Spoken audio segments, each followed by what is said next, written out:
The glass in my hand was shaking. I didn't notice it at first.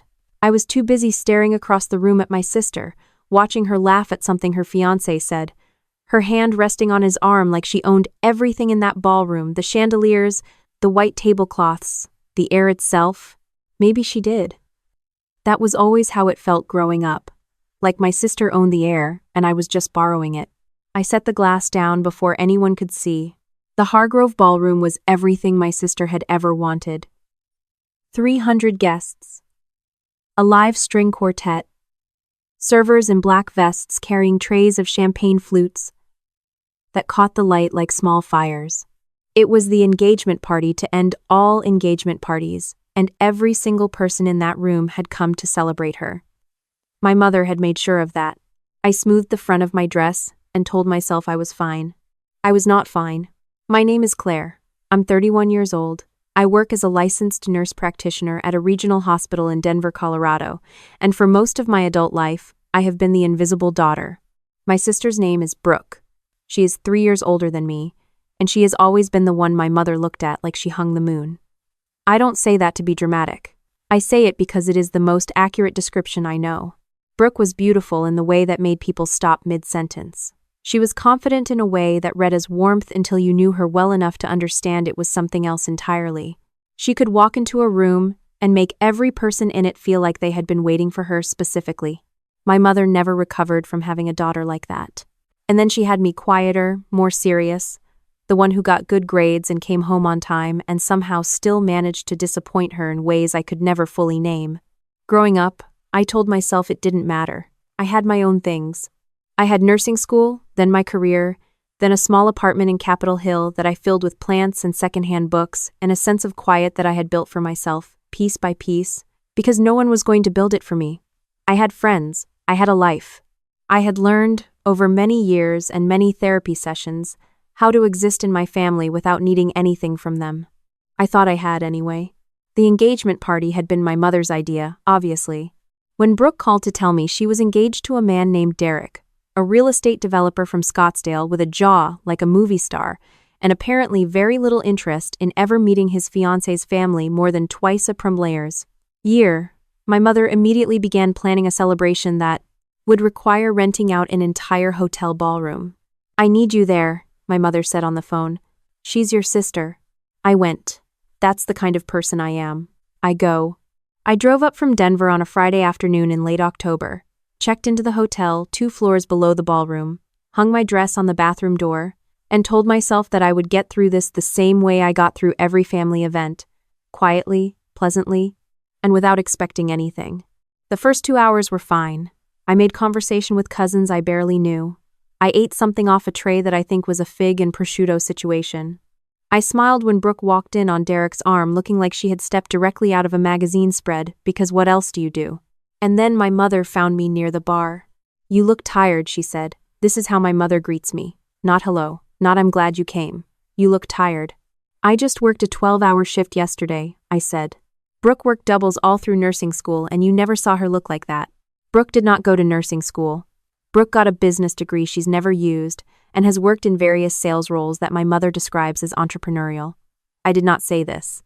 I smiled and told my mother she looked beautiful, which she did, and excused myself. That was when I found the table cards. It was a small thing, stupid even, looking back.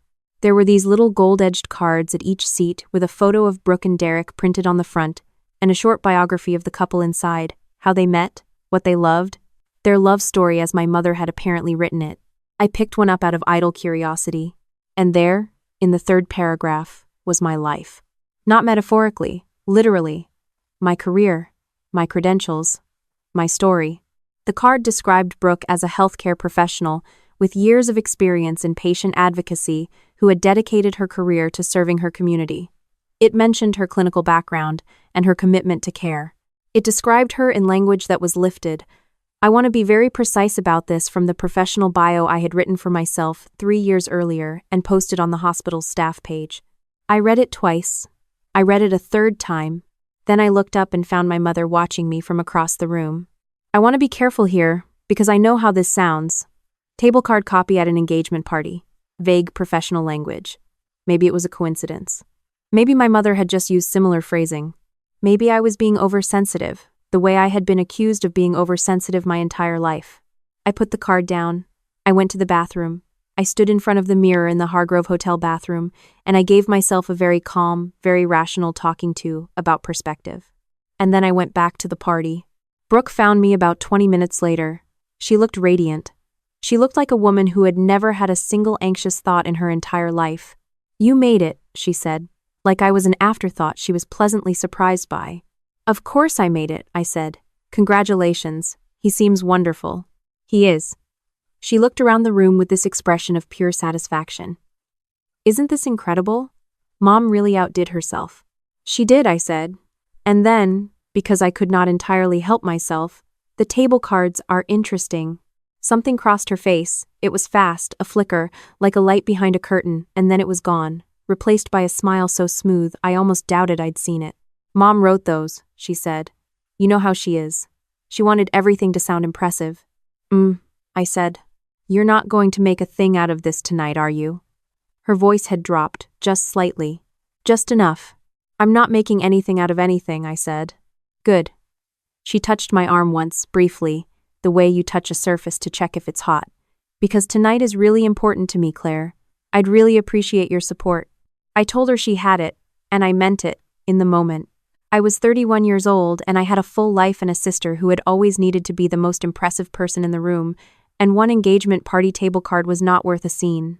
I really believed that. The scene happened anyway. But I didn't start it. I was standing with Derek's sister, a pleasant woman from Phoenix named Greta, who kept asking me genuine questions about nursing, which I appreciated when I heard my mother's voice rise above the string quartet. "There she is," my mother was saying, loud, the way she gets when she's had 2 glasses of champagne and wants an audience. My daughter, the healthcare professional. 34 years of living her passion. She was pointing at Brooke. Derek's entire family turned to look. "She's been doing this her whole life," my mother continued. "She actually inspired Claire to go into healthcare too. Isn't that right, Claire?" She waved me over like I was a supporting prop in someone else's story. I walked over. I don't know exactly what was on my face. Greta later told me I looked very calm, which I suspect meant I looked the way I look when I am not calm at all, but have a great deal of professional experience maintaining a neutral expression. "Mom," I said quietly, "I've been in healthcare for 8 years. Brooke isn't in healthcare." My mother's smile didn't move. She's always had such a passion for it. "That's not the same thing," I said. Still quiet, still calm. And that was when Brooke stepped forward and shoved me. Not a push, a shove. Both hands, flat against my sternum, hard enough that I stumbled back into the edge of a table and knocked over 2 champagne glasses.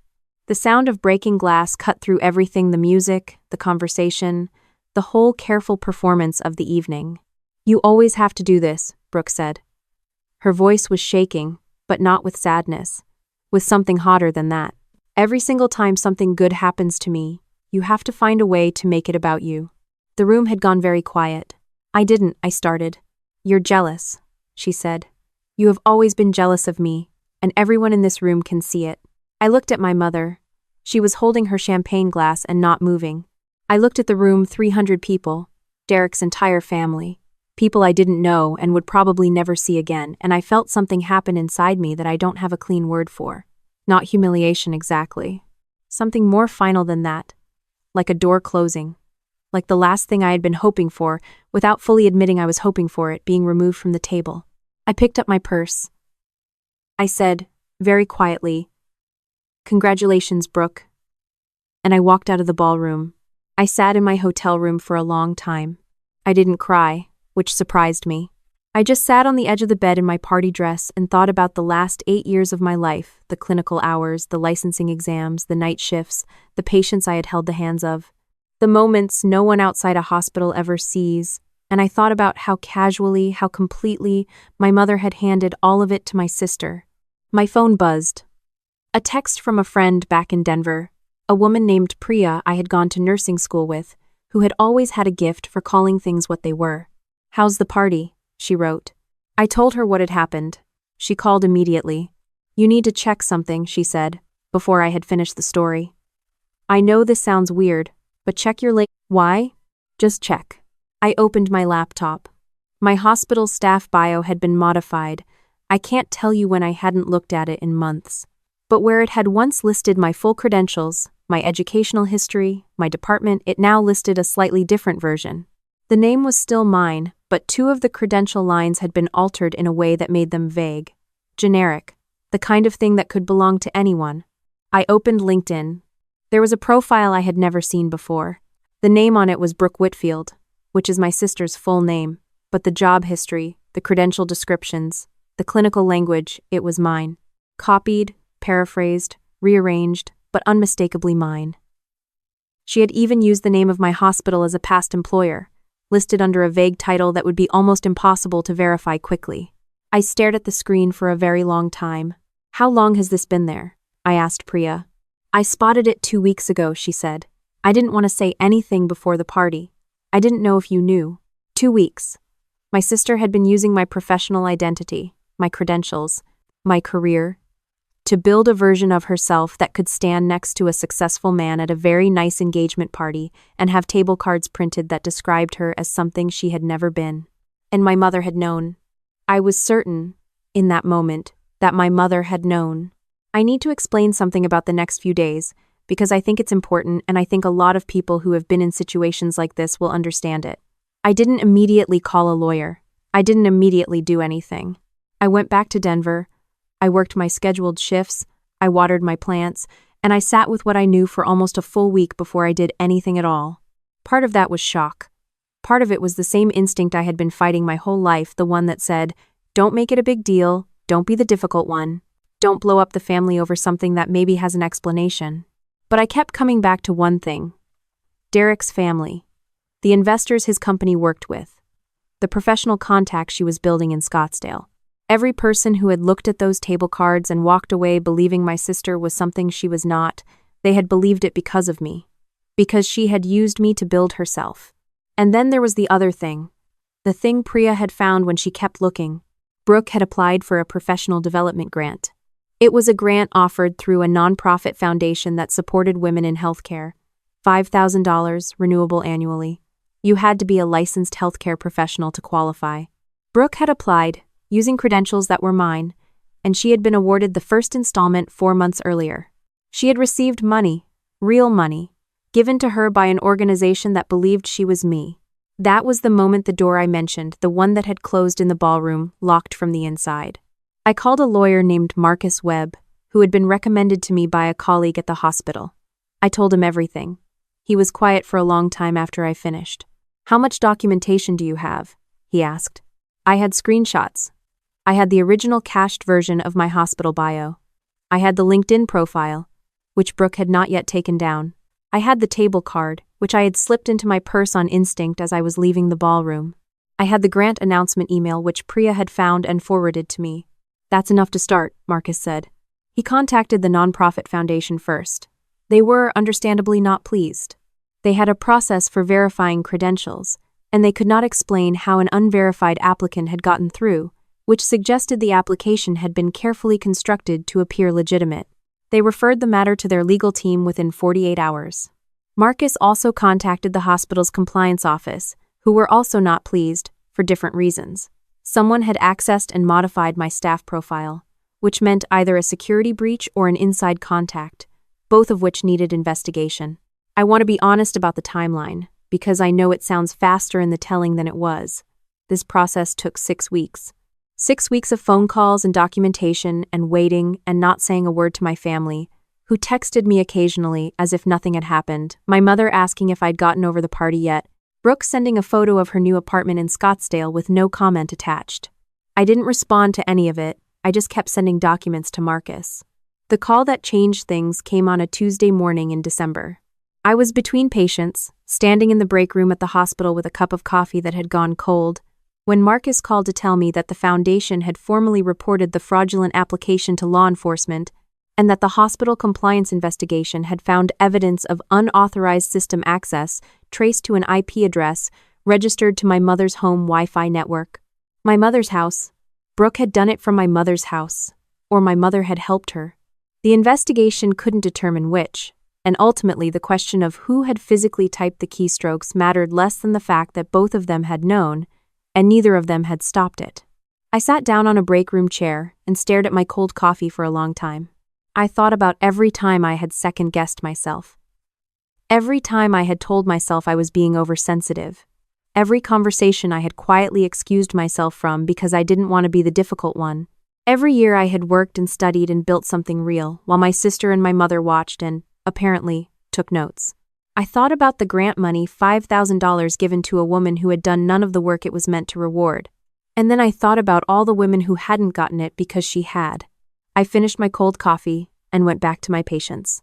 The formal consequences came in stages. I was not in the room for any of them. Marcus kept me updated by phone. Brooke was required to repay the grant in full, with interest. The foundation also referred her name to a professional fraud database that is shared among nonprofit grant organizations, which means she is effectively barred from applying to any similar program indefinitely. The LinkedIn profile was removed after the platform received a formal impersonation complaint backed by legal documentation. 3 professional contacts she had made in Scottsdale, people Derek had introduced her to who had believed her to be a healthcare professional, were notified through their own legal representatives. I don't know exactly what happened between Brooke and Derek after that. I heard through a cousin months later that the engagement had been called off. I don't know if that was because of this or for other reasons, and I'm not sure it matters. My mother lost something harder to quantify, but perhaps more important to her than anything else: the story. The version of events she had been telling, to everyone, for years, the one where Brooke was exceptional and admirable and impressive, and I was the quiet afterthought required a foundation that no longer held. People who had been at that engagement party, who had read those table cards, who had believed the version of my sister my mother had constructed, had to revise what they thought they knew. I cannot tell you that was a comfort, exactly, but it was something. My mother called me once, about 3 months after everything concluded. She didn't apologize. She said she hoped I was satisfied. I told her I wasn't looking for satisfaction. I had just needed it to stop. She hung up.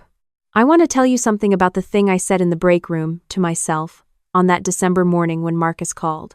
I didn't say anything, actually. I just sat there. But I remember what I was thinking, which was this. For 8 years, I had worked in rooms where people were at their most scared and most vulnerable. And I had shown up for them completely, professionally, honestly. I had built a career out of being present for other people's worst moments. And the 2 people who were supposed to be in my corner had decided, at some point, that what I had built was more useful to them as a costume. I think about that sometimes, not with anger anymore, more with a kind of clarity. You don't get to wear someone else's life. You don't get to put on their work like a dress and walk into a ballroom and let people applaud. And if you build an entire performance on someone else's foundation, eventually the someone else is going to stop being quiet about it. I am not a dramatic person. I have never wanted to be the kind of person who blows things up. But there is a version of quiet that is peace, and there is a version of quiet that is erasure. I had spent a long time confusing the two.